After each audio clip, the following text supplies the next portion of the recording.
So what happens when you put an Islamic scholar and a famous atheist in a room to debate the existence of God? Sounds intense, right? Well, what if I told you there was a catch, a huge one? They had to agree to use only one tool, pure, unadulterated logic. Today we're going to break down this incredible intellectual showdown between two absolute giants, tackling one of the biggest questions humanity has ever asked. Now, to really get what's going on here, we have to start with the unique ground rules. You see, both sides agreed to a very specific set of conditions for this battle of ideas. And honestly, that's what made it so compelling. Okay, so in one corner, we have the Islamic scholar Mufti Shamail Nadvi, arguing for the existence of God. And in the other corner, you've got the acclaimed writer and outspoken atheist Javed Akhtar. I mean, these are two people coming from completely different worlds, each bringing a lifetime of thought to the table. To make sure it was a truly level playing field, both of them agreed to just toss out a bunch of the usual arguments. So no scientific evidence, because science really only deals with the physical world. No quoting religious texts, because obviously they don't share that as a common authority, and they couldn't rely on direct observation, so there'd be no prove it, show me God kind of demands. With all that stuff off the table, what was left? Just one thing. The entire debate, every single point, was going to hinge on this single standard, pure logic. That was it. The challenge was laid out, and it was deceptively simple. Can you actually prove or disprove the existence of God using nothing but your own reason?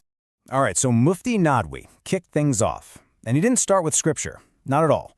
He went with a classic philosophical argument, one that's been debated for centuries.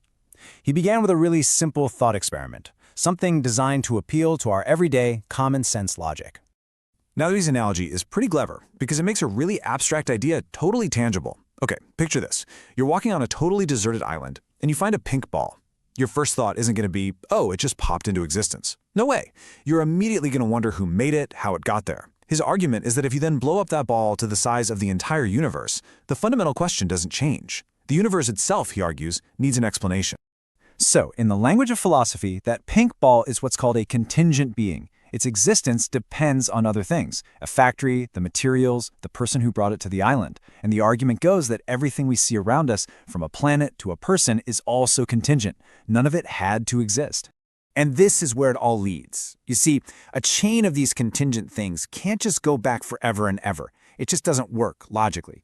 So there must be a first cause, something that started it all, a necessary being. Something that isn't dependent on anything else, something that's eternal, something that is the reason everything else is here. And that, Nadvi argues, is what we call God. Okay, so let's shift over to Javed Akhtar's countermove. What's so interesting is that he didn't really try to poke holes in the pink ball analogy directly. Instead, he went for the jugular. He targeted what he sees as the fundamental, core demand of every religion out there. Akhtar draws this really sharp line in the sand between two words, belief and faith. He says, look, I have a belief that the North Pole exists. I've never seen it, but there's a ton of evidence and reason to support it. But, he claims, religion doesn't ask for belief. It demands faith. And he defines faith as accepting something with zero proof. None. And for Akhtar, this is really the whole ballgame. That demand for faith is, in his mind, basically an admission that there's no logical proof to be found.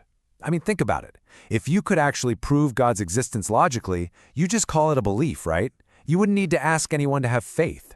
And this is where the debate went from these abstract, logical puzzles to something much more raw.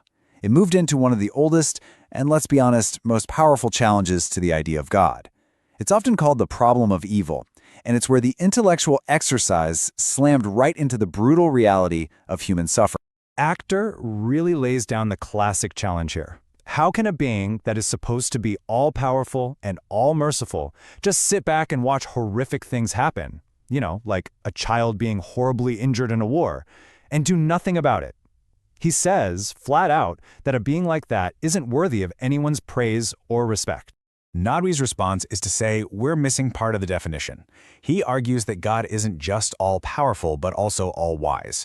Our human perspective, he says, is incredibly limited.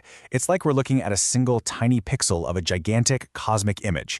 So what looks to us like just senseless, random evil might actually serve a purpose in a grand divine plan that we just can't comprehend. So, what we're left with are two completely different ways of looking at the same world. For Akhtar, all this suffering is basically proof that justice is a human idea, not a divine one. But for Nadvi, evil and suffering, they're a necessary part of a test. They're the consequence of giving humans free will, which is what allows for real moral growth and ultimate accountability.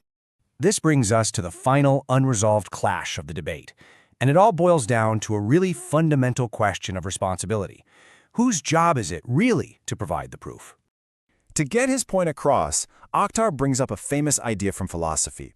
Imagine I tell you that right now there is a tiny little teapot orbiting Mars, but it's too small for any of our telescopes to ever see. Is it now your job to prove me wrong? And right here, this is the final logjam. This is where they hit a wall. Akhtar's position is pretty straightforward, right? He's saying, hey, just like with that teapot, if you're the one making the huge, extraordinary claim that God exists, then it's on you to provide the evidence. It's not everyone else's job to disprove it. But Nadvi's got back is really interesting. He says that claiming God does not exist isn't just shrugging your shoulders. Nope, that's a claim too. It's a claim to knowledge about the ultimate nature of reality. And if you're making that claim, well, you've got a burden of proof too. And so, in the end, the debate kind of grinds to a halt on this exact point. Is the default position to not believe until something is proven, or is the claim that there is nothing beyond our universe just as big of a claim as saying that there is? After all the arguments are laid out, after all the logic is debated, the burden of proof, well, it shifts to you.